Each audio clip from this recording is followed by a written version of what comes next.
I don't have any audio. Uh-oh. Mm-hmm. Do you have no audio because you don't have it or because no one's talking? Always a good question to ask.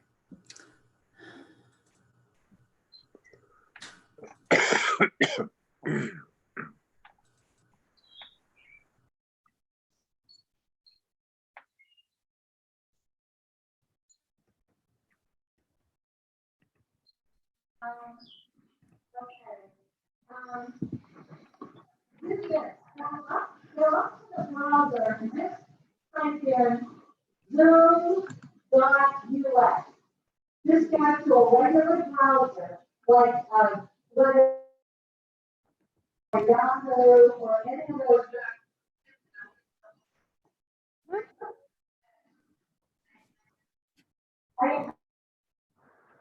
All right.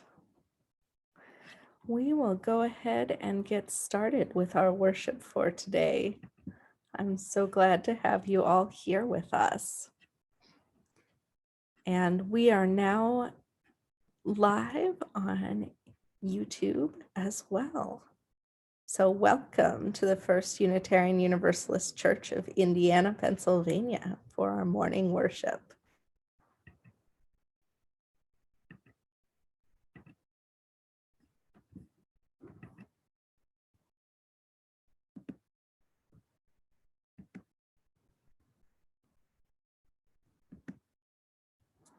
Our opening hymn is Now Let Us Sing, and the words are included in the video.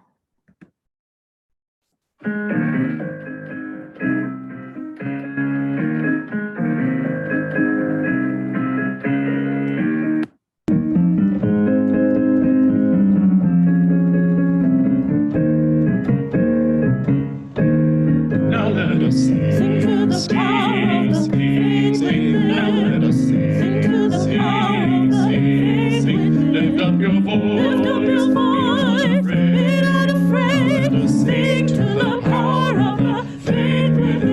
Now let us sing to the power of the hope within. Now let us sing to the power of the hope within. Lift up your voice, be not afraid. Let us sing to the power of the hope within. Now let us sing to the power of the love within. Now let us sing to the power of the love within. Lift up your voice, be not afraid. Let us sing to the power of the love within. Now let us sing to the power of the joy within. Now let us sing to the power of the joy within. Lift up your voice, be not afraid. Let us sing to the power of the joy within. Now let us sing to the power of the faith within. Now let us sing to the power of the faith within. Lift up your voice, be not afraid. Let us sing to the power of the faith within.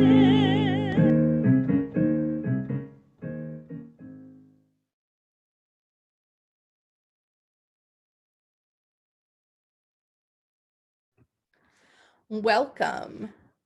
It is so good to have you all with us today.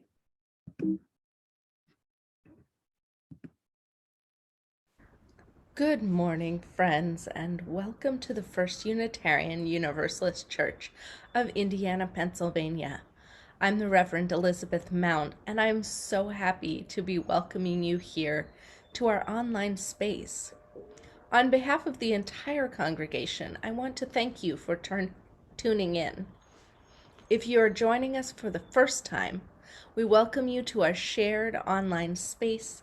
We hope you will subscribe to our YouTube channel, which contains content including guided meditations, poetry, stories for all ages, even songs, very occasionally. You can search for Pastor Elizabeth Mount on YouTube to find our channel. And I want to invite you to turn on or leave on your camera here in the Zoom room if you're comfortable with that. For many of us, seeing each other's faces is an important part of how we feel connected on Sundays. So if you leave that video on, people can see you and enjoy this form of being in community. On Zoom, you'll see a little speech bubble in the middle of your toolbar, right about there below the video screen. It's labeled chat, and you can use that feature for our greetings and for joys and concerns during the service. The First Unitarian Universalist Church of Indiana, Pennsylvania is a member congregation of the Unitarian Universalist Association of Self-Governing Congregations, united in a web of mutuality that creates our denomination. We have neither creed nor doctrine, but rather teach that all individuals have both the right and the responsibility to discern and follow our own spiritual paths. We come together to support and assist one another on our journeys and to build the beloved community together. I invite you to stay after the service for coffee hour and conversation. It's bring your own coffee since you're at home. I'll open up the microphones at that time so that people can check in about how they're feeling, what's on your minds and hearts. And now, I invite you to take a breath and settle yourself into a spirit of worship.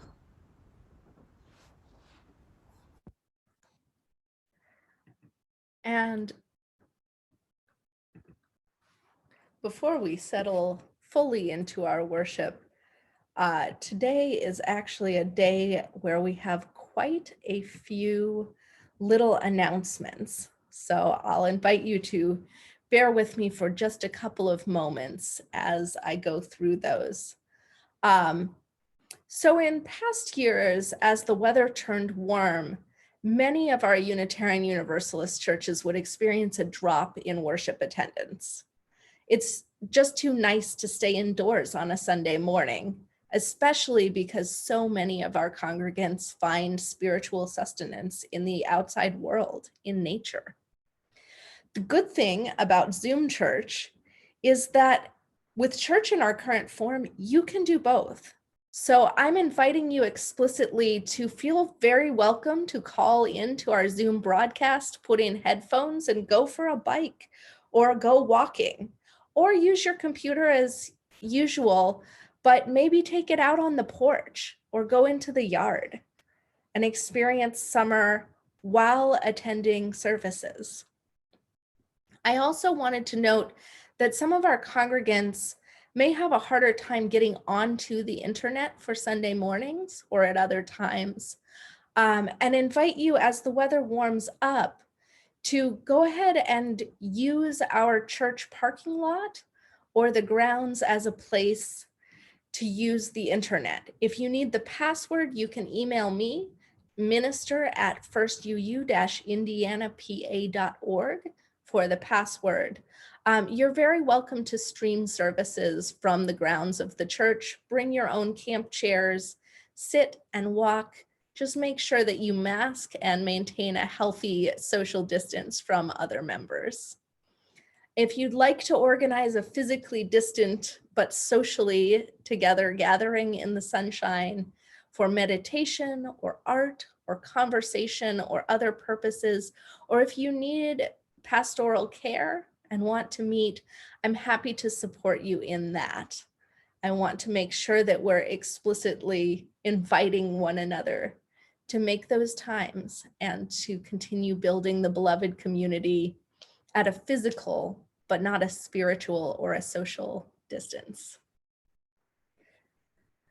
We have ongoing options for connection. Crafting, bring your own craft of any kinds, happens on Tuesday and Thursday afternoons at 3 p.m.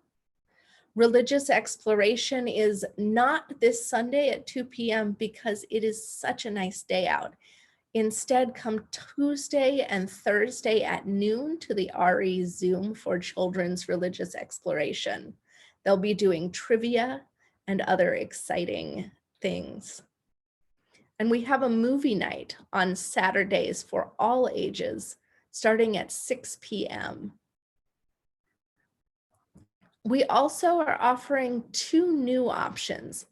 There will be a 3-week-long just a short dip your toe in type of Bible study group on Wednesday nights.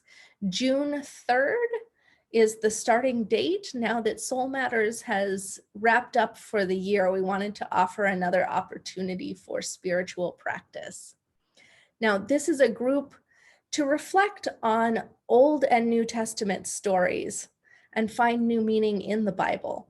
But it'll be a welcoming space for members who consider themselves Christian, pagan, atheist, and many other theologies. Just bring the part of yourself that wants to engage with stories that enrich lives and can clarify values. That will be starting at 6:30 until 8 p.m. on Wednesday evenings, and you'll use the same link that you use to come to Sunday services. Another 3-week class will be the Theology of Buffy. Yes, the Vampire Slayer does have a theology, and we'll be tuning in Friday nights at 8 p.m. to watch an episode of Buffy together and then discuss using sacred reading techniques that can be applied to any sacred or secular text in your life for deeper understanding. So the Theology of Buffy starts on June 5th, and it'll be just a 75-minute session, so 8 p.m. until about 9:15. Accompanied children, older children, and youth are welcome. Both of these classes are being offered in response to suggestions from various church members, and I welcome further input and ideas for fall sessions as well, for things that you would like to know, to understand, to get together and discuss and reflect upon. So thank you so much for listening to so many announcements. They will also be in your weekly newsletter. If you don't get the weekly newsletter currently or haven't seen it lately, just email office@firstu-indianapa.org and make sure that you're signed up for that. And now I invite you once again to breathe. Take a moment and settle yourself in a spirit of worship. For today is a day of remembrance, a day for the memory of loss, not a day to weep and wail, but to bring forth all blessings of memory, to build from what was into a holy yes that can become. Today is a day to notice life, to hold it precious and tangible. For those who have died in service to this country, those who have died in the grips of deadly disease, those who were thrust into danger and did not make it out. For they also loved life and beauty and singing. So bring forth all blessings of memory and honor their legacy in vibrant life. Today is a day to say yes. Let us worship together.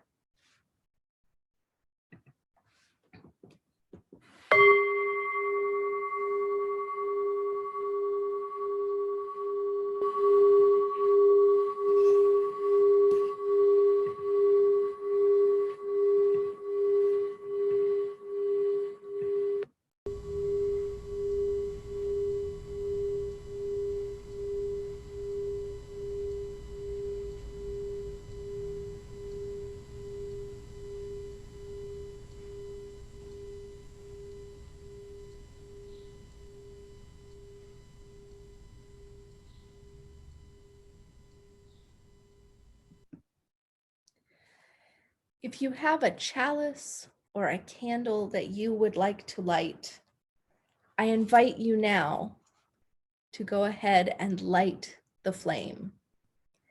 And you can type, whether it's a real flame or a symbolic one, the flame is lit in and wherever you are joining us from.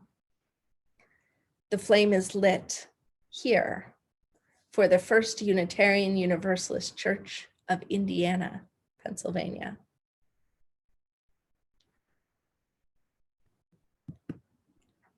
And let us speak our chalice lighting words together.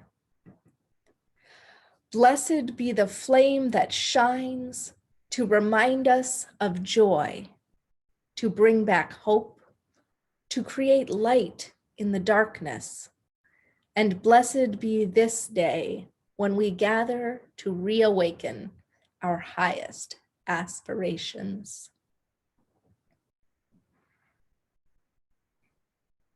The flame is lit.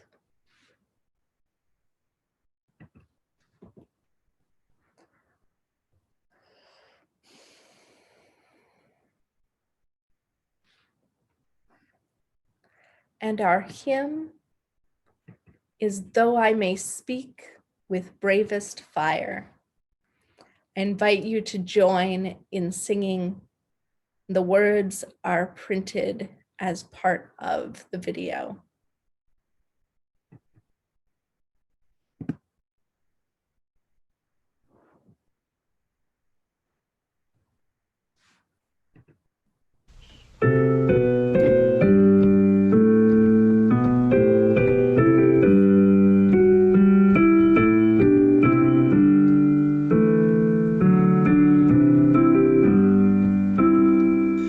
Though I may speak with bravest fire, and have the gift to all its love, and have not love, my words are vain, a sounding brass, and hopeless gain.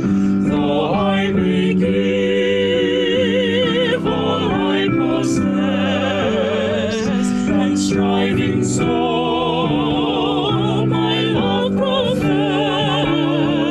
but not may give my love within, the prophet soon turns strangely thin. Come, Spirit, come, our hearts control, our spirits long to be made whole. Let inward love guide every deed. By this we worship and are freed.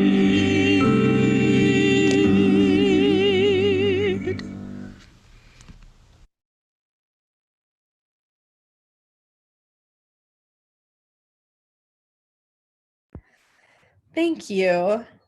It is lovely to see all of your faces singing along, even when we don't quite have the technology to hear one another singing. And now we turn to Penny Vick for our time for all ages.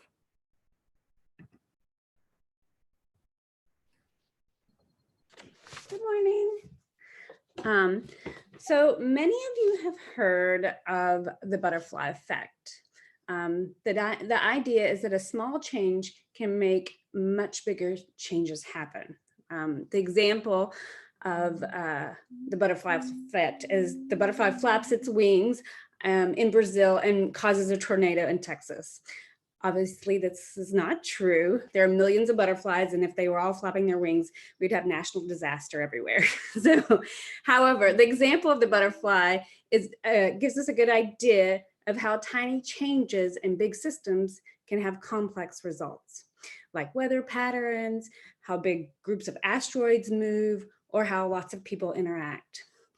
Another example that was presented to me explaining the butterfly effect was the Ride the Tilt-A-Whirl. Many of you have seen it or possibly ridden it at a carnival. Here's a little picture. I'm sure many of you have ridden this or have seen it at the fair. I know that my boys love it. So if you don't know it, it's a rotating and shifting platform with like a shell-like car, and each rotating on a smaller circle with people inside of it. It has rules, and it follows the rules very rigidly. The platform rotates the same every time, and the carts can only rotate around specific points. By analyzing this, you can see the butterfly effect in action. So if I sat alone in one of the Tilt-A-Whirl carts, it would spin completely different. If you were sitting with me, it would spin completely different. So together we would be heavier, and so the cart would have a completely different ride. So now imagine all the carts are part of the system with a tiny change in each one. Someone's being a little lighter or heavier in the cart, someone sitting forward, someone leaning back because they're scared to death. That's probably how I would be. All these tiny variations affect the whole Tilt-A-Whirl system. That's the butterfly effect. So why am I talking to you about the butterfly effect? Well, Reverend Elizabeth's sermon today will be focusing on choices that we make and how they affect the bigger system, and how we, as you use, make choices that reflect our principles and values. And these choices are likely to have a big effect on our families, on our communities, and the world. What you see as just a simple choice to you, like waving to your neighbor that you've never met but now see all the time outside, or sending a birthday card to your grandmother or aunt that you can't see in the last couple of months, or even just standing 6 feet apart from your close friends when you're passing them on a walk to see how they're doing. All of these small, thoughtful choices have bigger effect than you think. If you step back and you look at the bigger picture, the system, the entire ride of the Tilt-A-Whirl, by you making those small choices, it's just like you choosing to lean into that bar, making the whole ride different for everyone. So on your walk or whatever fun activity you do outside today, I think as you're doing that, think about the choices, the small choices that you're making, just a wave or a smile, and how that is making a greater impact than just to that one person.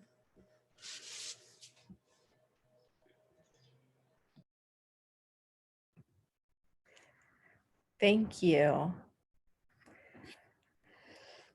And so it is. Just a greeting can make a difference in your life and in the world. And so, in that spirit, I now invite you to pass the sign of peace with one another. Here online, we do that by typing a short blessing for those present in our chat. You might say, "Peace be with you," "Namaste," "Shalom," "Blessed morning," "Salam alaikum," "Bright blessings," or "Blessed be." Thank you for sharing your blessings with one another this morning.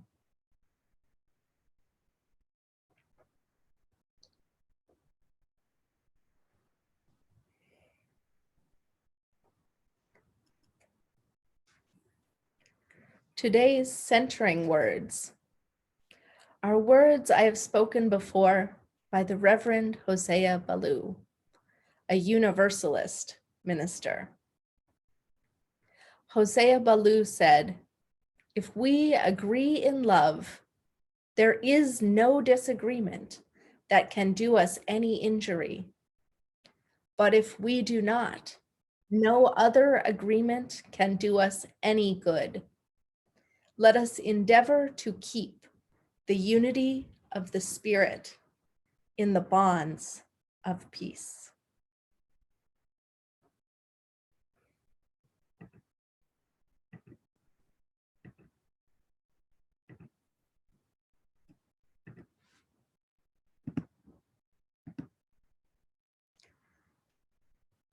During our music for centering, I invite you to type your joys and sorrows into the chat bar.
And that lovely piece of music was put together by Matt Baumer and Dave Ferguson, both of our congregation, using technology because they're not able to be in the same room together. So today, I give thanks for the gift of our technologies that allows us to still have beautiful music even when we are not in the same spaces. And let us join our hearts and minds together in the spirit of prayer. Spirit of life and of love, we gather to share in community all the milestones of our living, to offer up the burdens of our hearts, that what is heavy may be shared and sorrows eased and joys multiplied by the telling. On this Memorial Day, let us raise up the memory of all those who have died in wars, those still being waged around the world, those long brought to an end. In remembering the sacrifices of all those who have died in war, let us also bear witness to the other ravages of war manifested in the body, in the psyche, in the spirit. And let us whisper a relentless prayer of peace for all nations, that there may someday be a day when there are no more war dead. And today, as every day, we offer a prayer for essential workers everywhere, for all the workers in these weeks as reopening happens all across this country. Especially, we pray for those who do not feel safe, those who do not have proper equipment, who must return to work. May they be cared for. May they be given equipment to be safer. May they be given options and not forced to make unsafe decisions. And we pray for all the leaders politically and socially in churches and in all of the places where we gather, who must make decisions impacting the health of others. May they be wise and careful, and may no one buckle under pressure to reopen without understanding fully the consequences for those most vulnerable.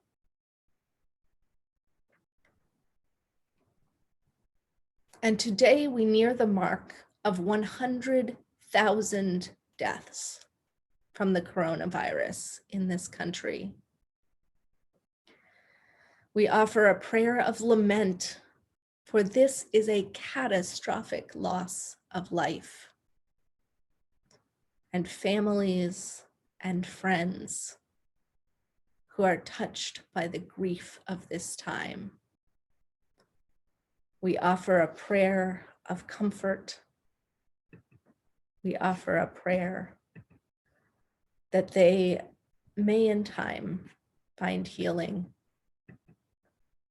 We offer a prayer that this will be noted, that we can reach out. And we give thanks.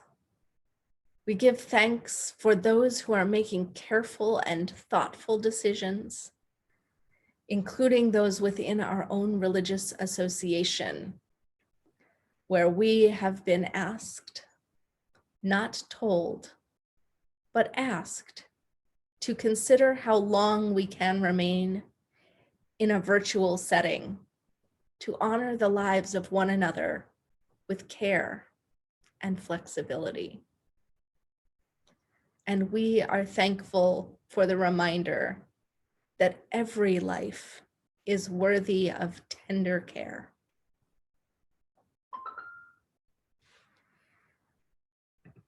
We hold in our hearts all the joys of the approaching summer as gardens bloom and flowers flourish, as we are together today.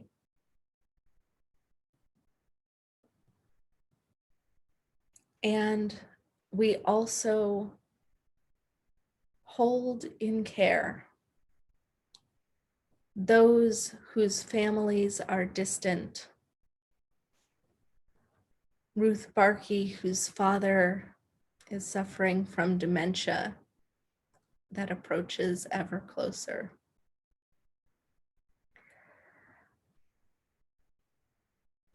And for the Hufford's son, Emmett, who lost his wife, Kiesha. May we hold her in memory.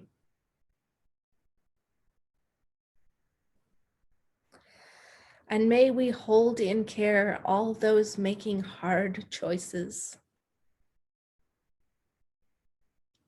all those who are touched right now with mixed blessings and missing their social spaces. So for all the blessings which enrich our lives, may we hold room for gratitude and joy, for the beauty of the earth and the changing seasons. May we give thanks. In times of fragile hearts, tender sorrows, and dearly held memories, may we find comfort and strength in one another. And may our hearts be healed. May we be filled with peace. Amen, and blessed be.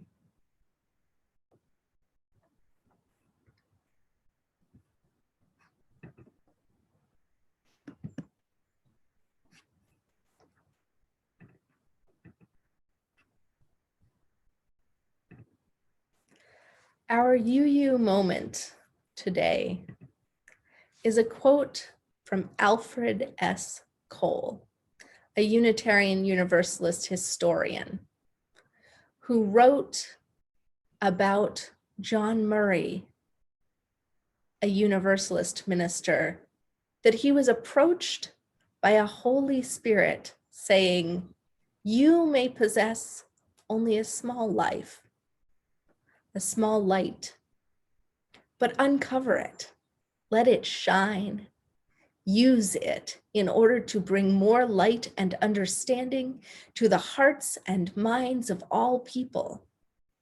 Give them not hell, but hope and courage. Do not push them deeper into their theological despair, but preach the kindness and everlasting love of God." John Murray preached a Universalist gospel in the late 1700s. But even to this day, we see that legacy shining forth in our Unitarian Universalist principles, which we share.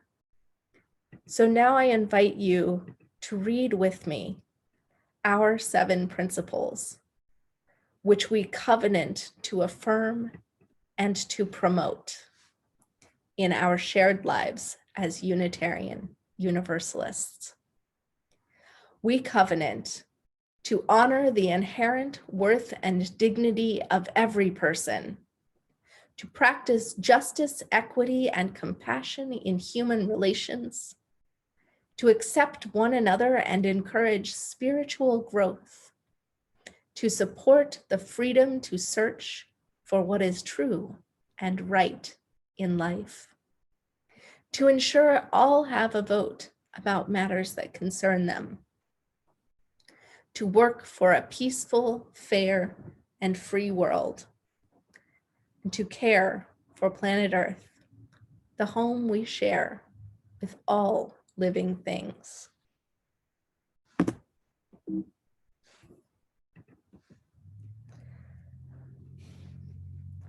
Today, I've gone ahead and divided my homily into two pieces. The first is a meditation, a thought on choices.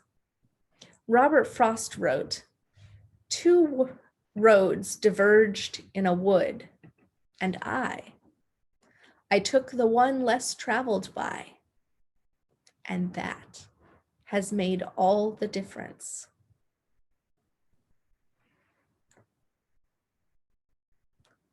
Every person, every one of us makes choices in our lives, some large, some small.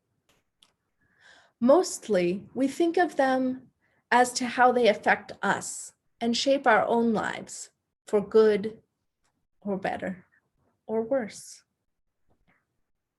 But the things that we do, the choices we make, have an impact on others as well. And some choices are fun, unimportant, tacos or pizza for dinner, debating whether something is a sandwich. Other choices are more serious, asking whether someone should stay in the United States or be deported. It can be a life or death question. Debating whether or not a person is worthy. Again, a life or death question. But we rarely start from something that large. And we rarely think of it that way. Instead, we think, it's just a hug. It's just one store. I can run in just a couple of minutes. Maybe I won't even breathe. I don't need a mask. It's 30 seconds. And yet, especially in this time, knowing what we know of germ theory, knowing what we know about the world around us, choices, small choices, feel fraught and politicized and so tender. And we need a solid grip on our ideals and our values and our boundaries in order to make good choices. But also, we need some choices to practice on. One of the ways that children learn every single day is by getting to make choices. For small children, it's, do you want to wear the red shirt or the blue one? Do you want a cheese sandwich or a turkey sandwich? Small choices that give us practice, that let us know that we have the power to decide things without catastrophe. The more we practice, the more we get positive feedback that our choices can be okay, the better we get at continuing to make choices. So right now, when so many choices in our life feel fraught and large, when it can be paralyzing,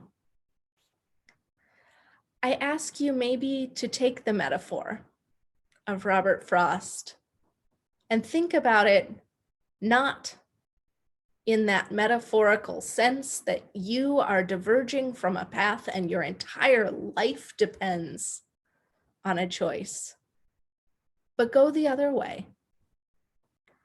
Instead of thinking, is this mask life or death? Think, I'm going hiking. Perhaps I can just choose this today. So I'm going to invite you to practice with me, because some choices should be fun. And right now, so many are hard. I'm going to invite you in the chat bar to go ahead and make some choices, some silly choices. During my time in clinical pastoral education, our group became very invested in a particular question, not a theological question, but the question of, is this a sandwich? Because it gave us something to focus on that was a choice, that was a real debate, as it turned out, with no clear edges, but that gave us a chance to practice disagreeing, being in conversation without the depth or fraughtness of theology, where it's easy to interpret someone's words as saying, you're going to hell, you're a bad person because you choose different. So I'm going to invite you in the chat bar for a moment to practice pondering, making choices. So first, an easy one. Yes or no? Is a club sandwich a sandwich?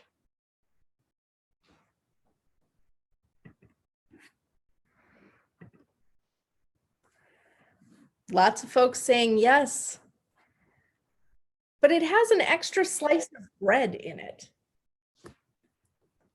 If we took out all those extra fillings, would a bread sandwich be a sandwich?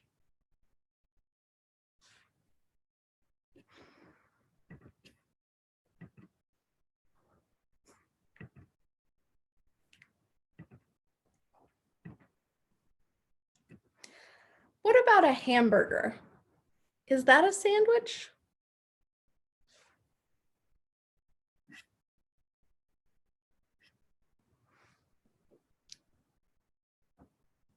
More controversially, what about an ice cream sandwich?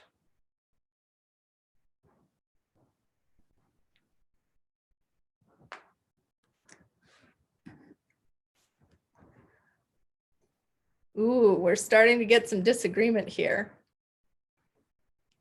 What about a hot dog? Is a hot dog a sandwich?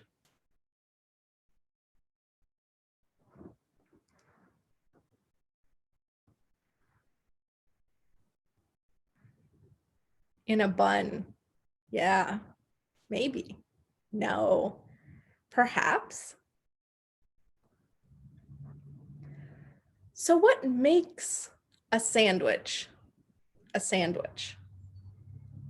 Is it about the bread? Is it about the fillings? Is it about the shape?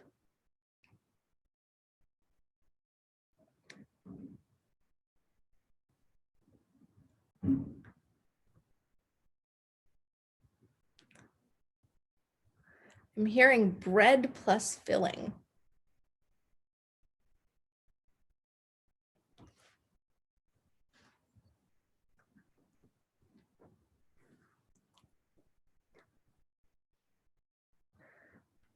So is a ham and cheese sandwich still a sandwich if you put it in a wrap? Is a wrap a sandwich?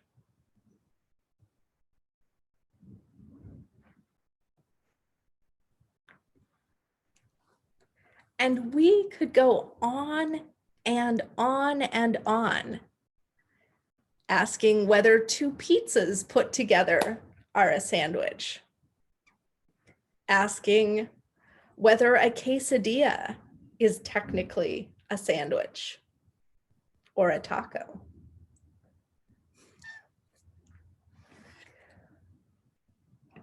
What's important about this exercise is that it's fun, that it exercises our brain's choices and the ability to find and test boundaries.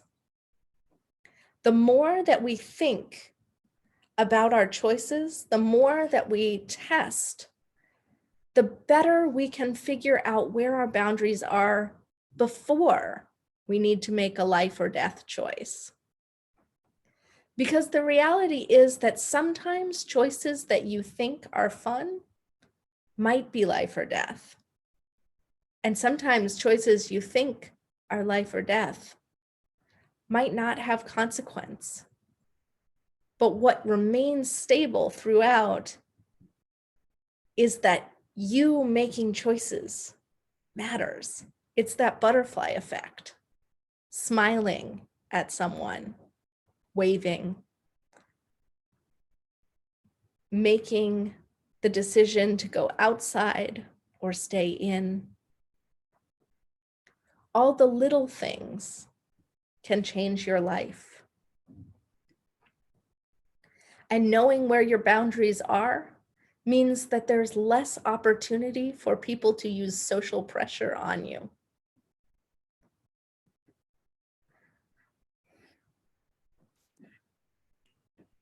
There's a wonderful quote from Marianne Williamson that speaks to this idea that there is depth in our choices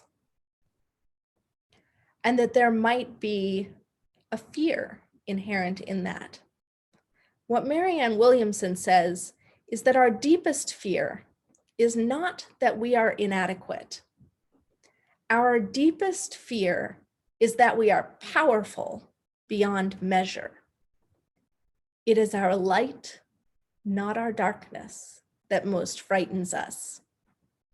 We ask ourselves, who am I to be brilliant, gorgeous, talented, fabulous? I say we are asking ourselves every day, who am I to assert my convictions as if they are truth?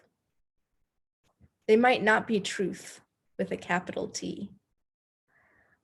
But when two roads diverge in a wood, only you can make that choice, can assert your decision as to which road you follow.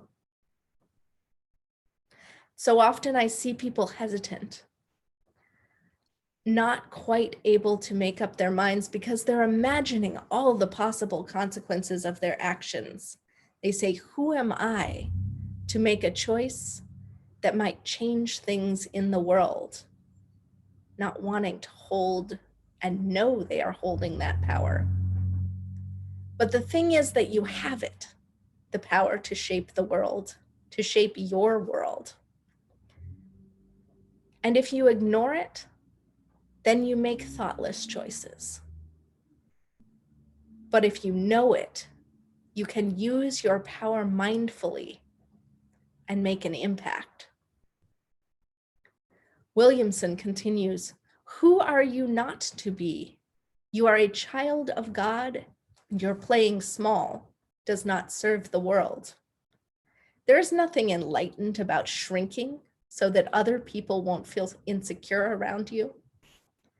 We are meant to shine as children do. We were born to make manifest the glory of the divine that is within us. It's not just in some of us, it's in everyone.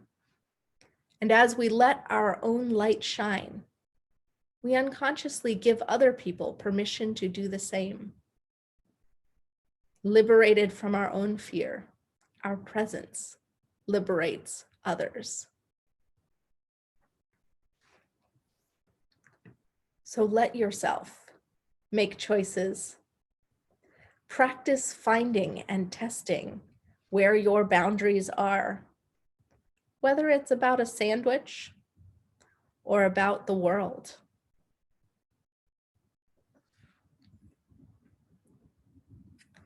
And we now come to the time in our service where we take the morning offering. This choice, the choice to give, is a choice to offer your treasure for the good of the church and for the world. You can give via PayPal at office@firstuu-indianapa.org, or you're welcome to come by the building or drop a check in the mail and send it that way. The building may be closed, but the church is open, and we continue to share our messages and to bring help to those in need, to weave together the bonds of community. So thank you for giving all that you can. This month's Share the Plate, which is a portion of our average plate every week, goes to UU the Vote, which is continuing to operate online, making sure that our fifth principle of democracy and a voice and a vote for all people in the matters that concern them is upheld in this country in these times. So if you choose to give, we appreciate it.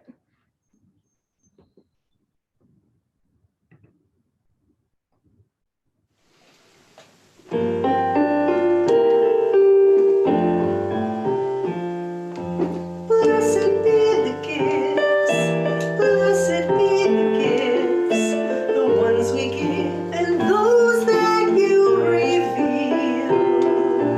Help us use our gifts, our varied simple gifts, to show our love and help our world to heal. Revive our tired minds, make our hearts more just and kind. Give us souls that rally to the task. Fight for justice, help us teach, help us act and care and reach out to others with a hand for them to clasp.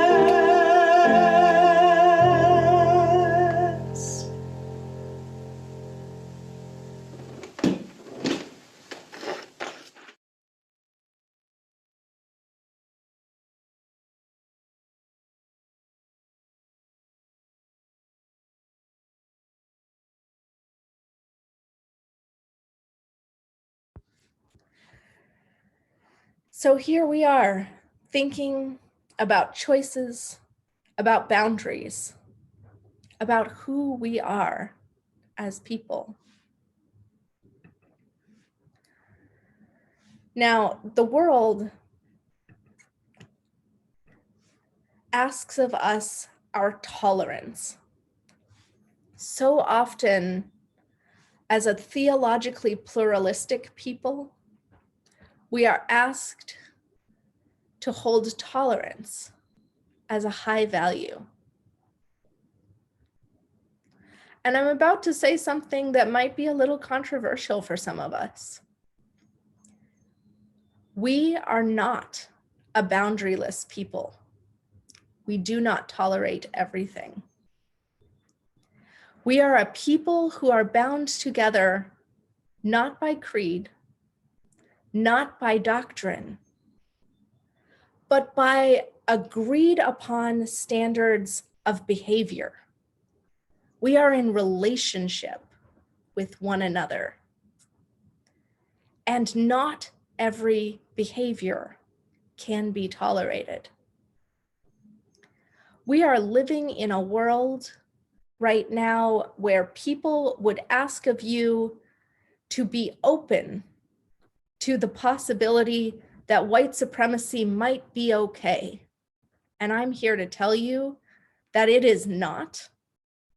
That if you are opening up society and allowing for disease in certain places because, well, The meat packers aren't normal people in our town, and so it's okay if they get sick. According to our Unitarian Universalist principles that ask for justice and equity and compassion for all people, that is not acceptable behavior. We are being told that if we had faith, we would open our buildings. And I'm here to tell you that we are people of faith living into our values by not doing that, because we believe in the worthiness of every person. And we know that if we come back in person, that people who are elderly, people who have medical concerns, people who have immune conditions could not be with us. That the inclusive, the kind, the careful thing to do is to stay online, to allow for the openness that comes by having no walls to our space. I am here to tell you that we do not have walls, but we do have boundaries. We have values. We have highest aspirations. And when we live into them, we become powerful. Because when we set limits to tolerance that allow us to hold spaces which are safe and kind and caring for those most in need of our care, then we allow diversity and an amazing plurality of theologies and ways of being in the world to flourish. And in that flourishing, there is beauty, and there is strength, and there is fortitude, and there is creativity. So I'm here to tell you today that in the either or of decision making, choose life. Choose what offers the greatest hope for your faith, for your health, for your community's well-being, not only your own, because we are a generous and loving religion. And so I ask you to hold on to one another, not physically, but in spirit. And to know that the choices you make, they matter, and they are powerful, and they are holy. So blessed be, and amen.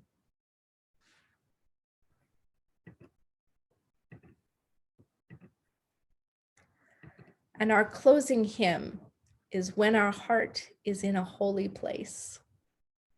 I ask you to sing along as you feel called.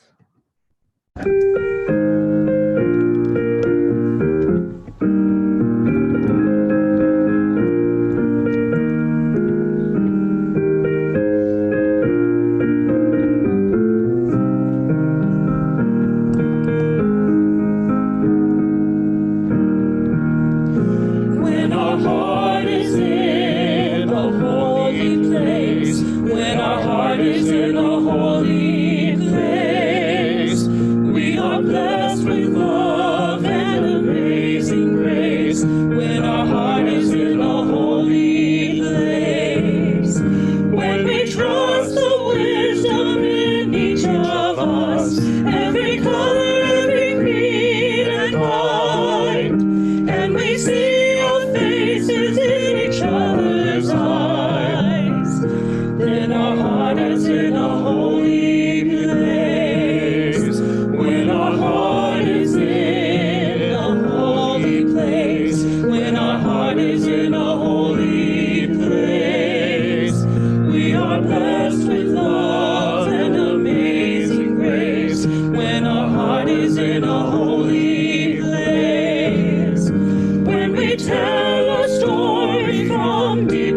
side, and we listen with a loving mind, and we hear our voices in each other's words. Then our heart is in a holy place. When our heart is in a holy place. When our heart is in a holy place. We are blessed with love and amazing grace. When our heart is in a holy place. When we share the silence of sacred space, and the God of our hearts stirs within, and we feel the power of each other's faith, then our heart is in a holy place. When our heart is in a holy place. When our heart is in a holy place. We are blessed with love and amazing grace. When our heart is in a holy place. When our heart is in a holy place.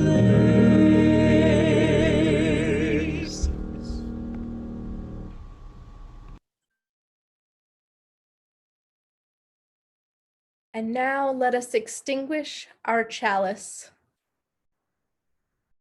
We extinguish our chalice flame, but not the light of truth, the warmth of community, or the fire of commitment. commitment.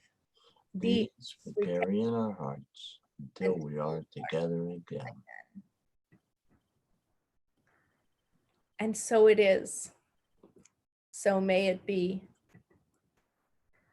When our hearts are in that holy place where we know our highest aspirations, where we can hold tight to our values, where we are secure in the knowledge that we have good, solid boundaries that tell us how to be in the world, that give railings to the bridges we seek to cross, that form the edges of the paths in the woods.